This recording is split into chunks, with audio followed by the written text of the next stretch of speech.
hence the fact that most of their movies had Nancy. Can you ever? Let's just try that again.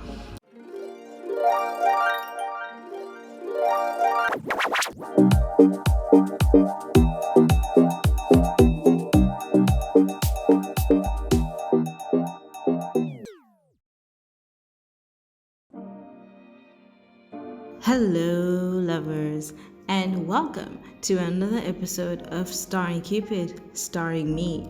It's your boy, Zama.x, nothing more, nothing less, from the east, not the west, snatch wigs, break necks, and today we are talking about another romantic pairing from your favorite movies and television shows.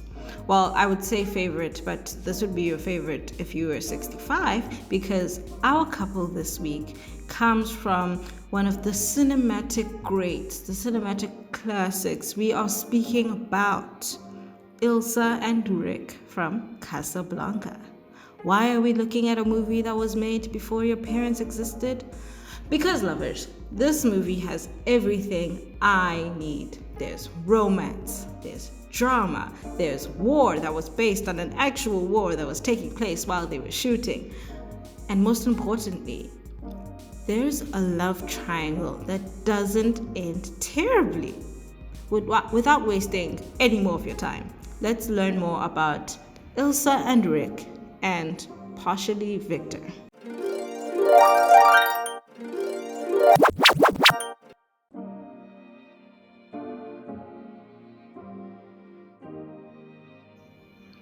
Casablanca was released in 1942 and is directed by Michael Curtiz. Curtiz is behind movies like The Adventures of Huckleberry Finn and literally 177 others. There are 178 movies under this man's name. This man put in that work. Or it was just the 40s and white men didn't really have to put in the work to be in movies. However, this movie is adapted from a play called Everybody Comes to Rick's, and it was written by Murray Burnett and Joan Allison, Julius J. Epstein, and Philip G. Epstein. Then later did the screenplay that you see in the movie today. I would like to mention that, oh yay, a woman was involved, whoop whoop. But I must remind everybody that this is the 40s and that's where the representation is about to end. Like, historically speaking, this is huge, but right now that's all they're gonna give us. So don't have high expectations for this film. I'm so sorry. Overall, they made a well-received film at an awkward time to be making anti-Nazi movies. According to the internet, Warner Brothers, the studio behind this film, they were one of the few companies that were being very vocal about their hate for the men with the stickers, hence the fact that most of their movies had Nancy. Can you ever? Let's just try that again. Hence the fact that most of their movies had Nazi antagonists to reflect what was happening in real life at the time. I, for one, would fear for my life because historically, like, Hitler didn't take criticism over his fascism too lightly. I don't know, man. He just got a bit touched when people would go against, hating and genocide. But I guess Warner Brothers are different, so kudos to them. Shout out to them. On to our cast.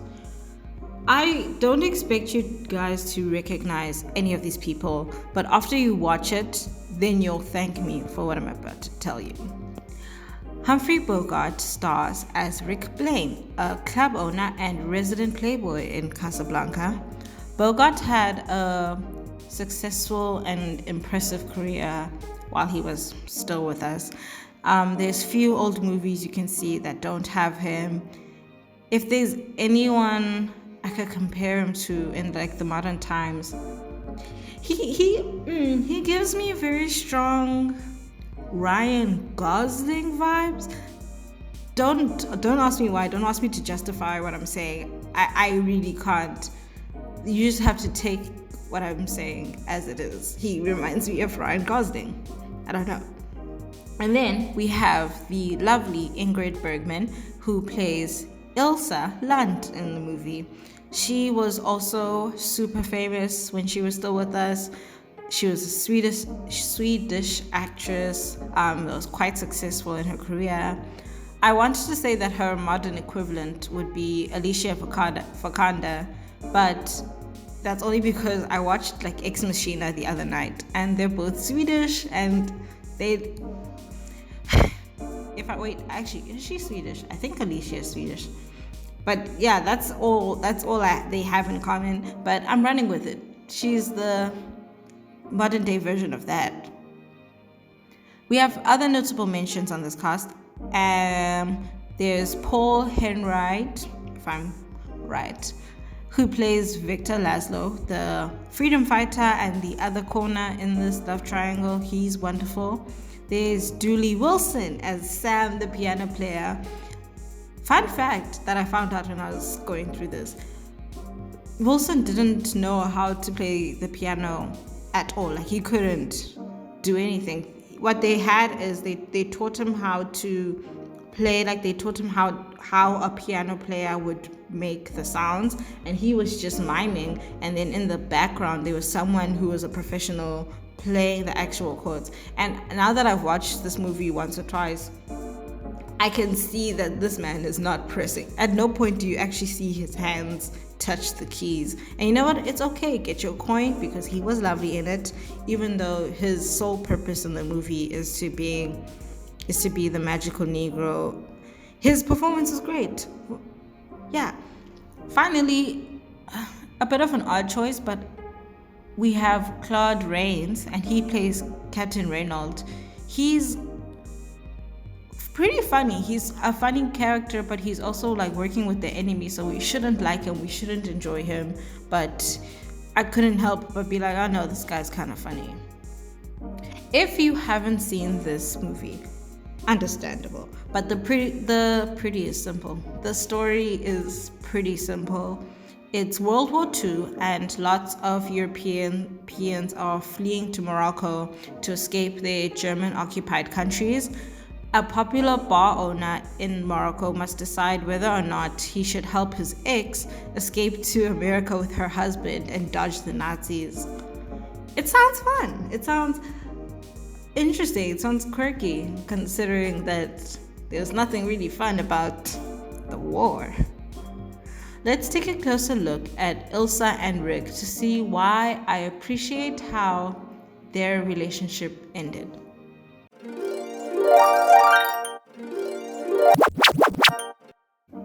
I'd just like the lovers to notice that this is the first episode where we have a romantic pairing that are not together. Like, in the very beginning, Ilsa is very much married to Victor. There's no question about it. And the bulk of their relationship that we see, it happens while they're both in Paris, before the Germans take over, and we get to learn about them through flashbacks and stories. So we don't have a lot of material to work on how their relationship used to be. From what we do know, it looks like they were deeply in love before. In the film, we don't really see Rick until maybe the 11th minute. And before that, it's just different people talking about him like he is everything. The bee's knees, the cat's pajamas, the dog's coat. Men admire him, women want him, and no one can get near him. You just get this idea of this very exclusive, mysterious man. I'm not even joking when I say that adults were twirling for him. People were bribing to see him. And then when we do meet Rick, he's this broody, mysterious figure, and he's not easily impressed. He's very nonchalant about everything. Rick is essentially Bruce Wayne, minus the wealth and the tragic backstory. And it's funny that Bogart is cast as Rick because Bogart would have been a lovely Batman. Guys, actually, in fact, Hollywood considered Humphrey Bogart as like a heartthrob. I'm not one to speak on attraction. Like, at first I didn't get it, but I say this respectfully. I get it now. After I watched it the second time, I found myself like I was just looking at him and I was just like, hey, is this man handsome? And I still don't have an answer. The fact that I'm on the fence is wild, but I have no answer, guys. Anyway, back to the point. So Rick is too cool for everyone, including the war, and he basically says nothing about it. And as the viewer, you kind of wonder, okay, what's up with this guy? What's up with this man? What makes a man like that tick and move? And we beautifully get our answer in the 15th minute when we are introduced to this beautiful new woman in town, Ilsa.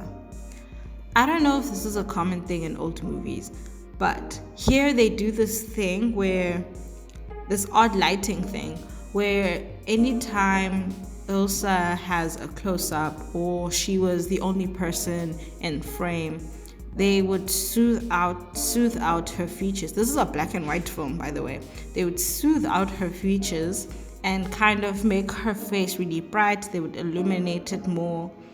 It gave her this angelic effect that was probably used to make actresses look more like a dream. And that has its own separate issues that I'm not going to talk about today. But it worked here because this is the one person that can get to Rick. And so when we meet her and she meets Rick and he basically falls apart, he crumbled, not only because this is the woman that broke his heart, but she's also married now. Side discussion on, like, really quick. I like how they were honest about how men hold on to heartbreak for very long and they let it decide how they treat women forever.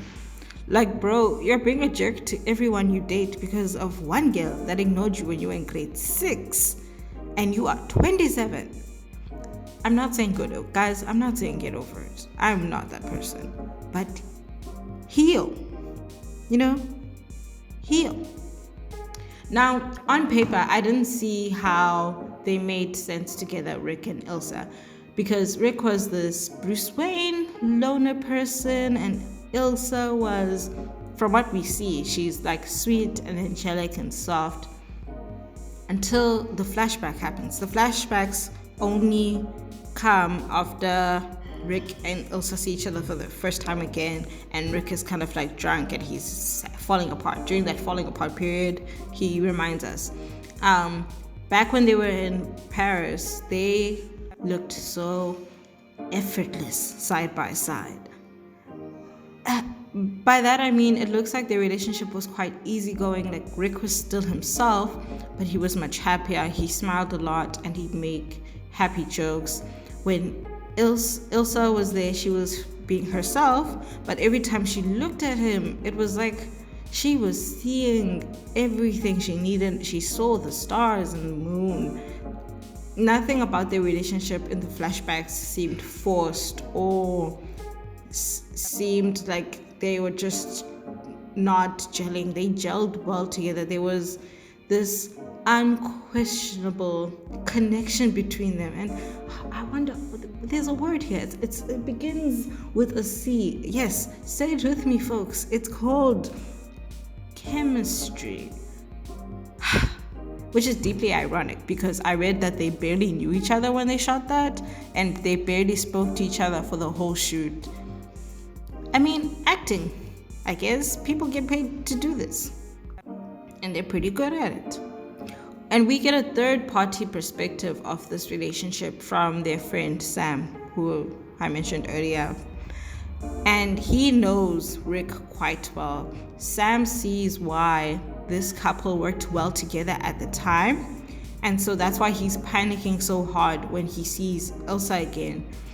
Like, imagine for a moment that you were the Sam in this situation. Your friend suffered one of the worst heartbreaks because of this person. So when you see that person again, you already know that it's going to shake your friend, because you don't simply forget love like that. And that tells us all we need to know about Paris. Like, that tells us all we need to know about how their relationship was before everything went awry. But now Paris is over and the real conflict comes in, because I think Rick was okay with the fact that Ilsa left him for no reason. She left a note, she didn't show up at the train, and he was ready to accept that that's how it is. He was essentially being ghosted. Oh my goodness, Rick was being ghosted. Sorry, I just had a realization. Anyway, but I think he had finally made peace with the fact that, okay, that's what happened. I think when he realized that he was being ghosted because Ilsa was actually married, it kind of shook him. And it's not like she's just married to some regular fella. She is married to a freedom fighter that recently got out of concentration camps.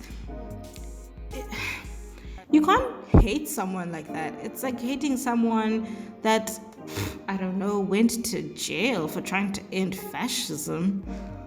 Now, Ilsa is in the middle of what is the classic love triangle that we see all the time. Does she choose her devoted husband or her passionate love affair? I'm willing to bet any amount of money that love triangles always have this dilemma. No, like, guys, if we summarize it, every love triangle is essentially the good person versus the right person. And in most movies, people choose the right person. And that's why I hate love triangles. Take these two people, for instance. Victor is, in this case, the good person. He is what a good partner would be like. The writers made sure that he was this flawless human with like this golden heart. He is the person that you would think people would want to marry or be with. Rick is the right person because they have the most chemistry, and Ilsa, and we also know that she'll never be bored around him. There's something about him that is passionate. And people will look at this and they'll have to consider their choices. I hate it. I don't like it. If this was a modern film, the choice would be up to Ilsa, and honestly, I don't even think she'd be able to pick if the choice was up to her. Homegirl was Bella Swan confused. And then the writers left the choice in Rick's hands. Oh yeah, the reason why the choice is up to Rick, I forgot to give context. You see, Rick had these special passports that would ensure that two people could get safe passage to America with no problem, no interference by the Nazis, because that's where Victor was going to kind of spread the message about the concentration camps, and that's why the Nazis were in Morocco, because they couldn't let him get out there. See, guys, this is why I was scared of Nazis when I was reading these things in history, because if you spoke shit about them, they would send their goons to wherever you are to silence you. I know that still happens today, but I feel like Nazis were very open about it, and that's terrifying. So that's the whole danger in this movie, is that Victor has to go. Otherwise, these people are going to send him back to the concentration camps. And Rick is like, oof, should I give you these tickets? That's what irritated me. But sorry, back to what I was saying. So Rick has these passports, and there's only 2 of them. And Ilsa really wants to give it to Victor so that he can do it, but now Rick loses the chance to be with the girl of his dreams, and that's the conflict. He could have taken the tickets and said, well, fuck you to Victor, and gone off with the one that got away, and the movie would have ended. And I fully expected him to do that, because usually male protagonists, they don't hesitate to do what makes them happy. Male real people don't hesitate to do what makes them happy. Rick tricks us though. He makes the decision for Ilsa, and he makes the right decision. He makes Ilsa pick Victor. And in his speech, he essentially says, hey, we had a good run and I will always care for you as a person, but the world needs your husband and your husband needs you. You have to go with him. Which was so grown up of him. Listen, the bar for men is 6 feet under because it's 1942. But they gave us the most selfless possible ending. And she leaves. And he's cool with it because, and I quote, we'll always have Paris, end quote. Like, guys, I love it when a couple knows when to let go, because this thing is wonderful, but it's not always going to be a forever thing, and we have to be okay with that. Like, love is a wonderful experience, but sometimes, whether it is by divine design or our own devices, it doesn't last forever. Once we are cool with that, once we are okay with that, and we know when to say goodbye to love, we will do a lot better, I think, personally. They did a lot better because they knew when to let go. And that is why I love this couple so much.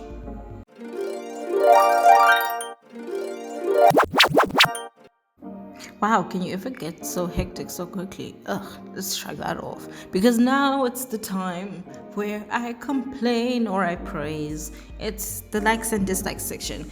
And yeah, lovers, there's a lot to criticize here because we're dealing with such an old film. And as we know right now, they weren't really the most politically correct. That's the word I'm going to use. So with that in mind, here are the things I liked and I disliked about Casablanca. I really liked the music. The music is fantastic. It's like jazz and swing music because that was popular at that time.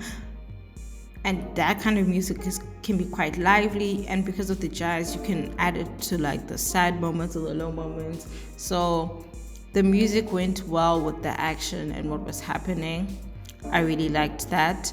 The songs that had Dooley Wilson, the man that plays Sam, the songs that had him on it, they were bops. They were such bangers. I hope his family is still getting money from that because that was wonderful. Kudos to them. I liked how at no point did I wonder what side the movie was on. Like, this was a clearly anti-Nazi movie. And like when I was researching for this, I found out that they intentionally made the antagonist German to like drive home this idea. And I think that was cool. Sometimes in war films, there's a point where people go a bit on the let's hear everyone outside, and this is one of those things where you don't need to hear their side of the story. You know what I mean? And then finally, I really liked how they made a war film that I enjoy. Fun fact, I am a whore for history and I like movies based on historic events, but I don't like war films with soldiers in like trenches with their guns out and all that stuff, because for me it's not saying anything to me that I can't find in my textbook that I had in school when I was doing history.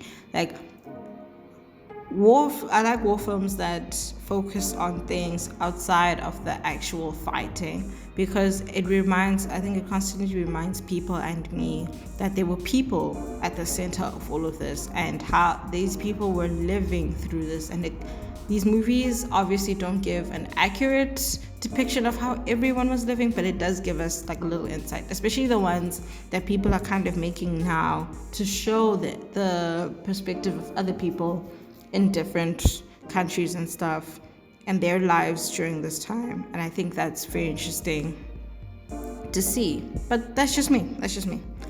Oh, I enjoy the quotes. I enjoy the quotes a lot because there's never a bad time to say, here's looking at you, kid. Fun fact, that was improvised by Humphrey Bogart, and now it's one of the like most iconic lines ever. So yeah, love that, love those things.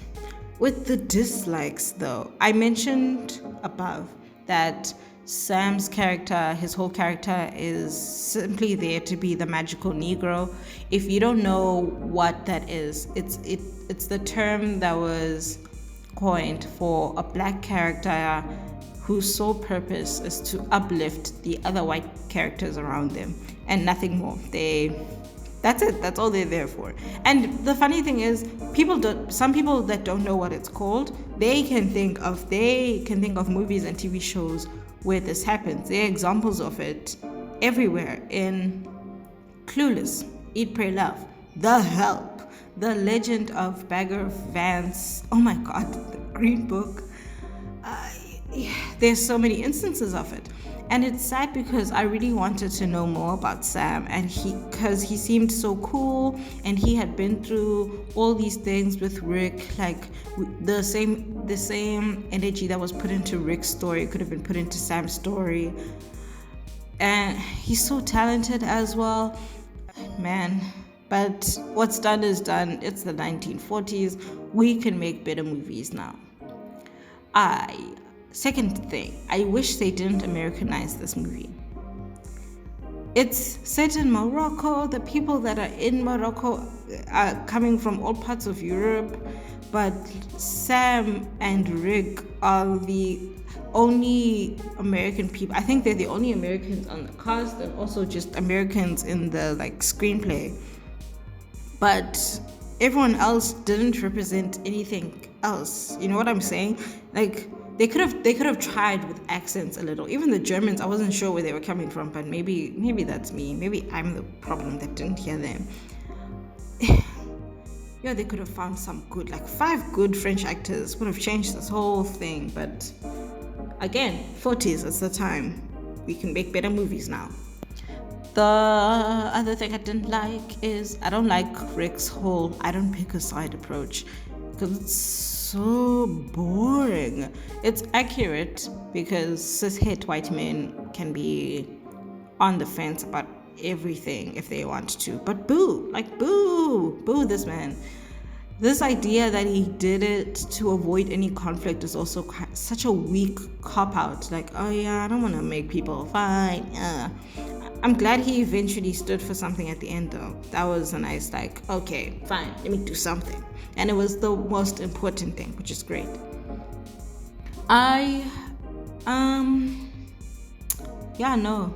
The Impartial thing was boring. I hope some of your friends watch that movie and see themselves in that and see how it's not cool. There's nothing cool about a man that doesn't care about anything. Like, please. And also, as usual, as always, I also wish we got to know Ilsa outside of the men that she's in love with. Like, what does she do? At no point do they mention what she does or what she likes to do, what other songs that she likes that Sam performs. Why the girl pulled a gun out on Rick? She has a life, and I wanted to know about it. I want to say that Hollywood has gotten better at that, but there's always room for improvement. Maybe we can start with I don't know, man, representation. Possibly, maybe, I don't know. Guys, think about it, hear me out. Represent us. We have reached the end of the podcast, and you know what time it is? It is. Can you hear that? I don't know if it sounds like thunder, maybe, but yeah, it's time for Who's Your Fave? And this week we are dealing with other famous triangles, aka, as Zachary Levy would call it, a throuple. And both of the thruples this week are women being fought over by men, because men do that sometimes. In this corner, the throuple that fueled this fantasy franchise and many fan fictions based on it, we have Edward, Bella, and Jacob from Twilight. And then in this corner, the throuple that happened in the middle of a revolution, we have Peter, Katniss, and Gale from the Hunger Games franchise. like I said, this is just all good person versus right person, and only one of these two thruples made the right decision. I'm not saying who, I'm projecting here. This isn't about me. This is about you and your decisions. Be sure to vote on the poll on Twitter. I try to post it maybe an hour or so after the episode is up to give people a chance to really think about this, so you guys aren't making bad decisions, like a certain lady in a throuple that I'm not gonna say. Let me know if you would have chosen the same people that Bella or Katniss chose. I just wanna hear your thoughts on that. With that being said, thank you so much for joining us again. Join us again next time. I'm going to say next time because I can't remember when this is dropping. This is Monday. So join us on Friday. Our season finale is coming up next week. I know, right? Summer, why are you taking seasons off? Don't panic though. Seasons. You hear the word seasons. We shall be back like umqolo. I just need to take a few breaks sometimes, watch a few action movies sometimes. So catch us another time, another day, with another starring with me, your girl, Zaba. Bye!